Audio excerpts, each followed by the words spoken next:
ছেলেটির পাশে যখন আমি বসা ঘড়ির কাঁটায় তখন 6টা 12 মিনিট।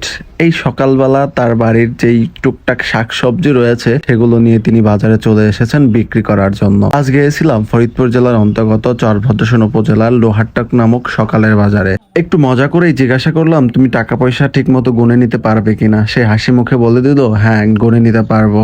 বাজার থেকে তেমন কিছু কেনার ইচ্ছে ছিল না, শুধুমাত্র ভিডিও করার উদ্দেশ্যে, দেখানোর উদ্দেশ্যেই গিয়েছিলাম। তারপরে চোখের সামনে বেল পড়লো, 3টা বেল তিনি 70 টাকা করে দাম চাচ্ছিলেন। পরবর্তীতে আমি 50 টাকা করে 3টা 150 টাকা দিয়ে নিয়ে নিই। এই সকালের বাজারগুলোর সময়সীমা যদি বলতে যাই তাহলে সকাল 6টা থেকে শুরু হয়ে 8টার ভিতরে শেষ হয়ে যায়। মোটামুটি এই 2 ঘন্টার ভিতরেই কেনা বেচা হয়। পরবর্তীতে যেসব মুদি দোকান থাকে সেগুলো খোলা থাকে সারাদিন।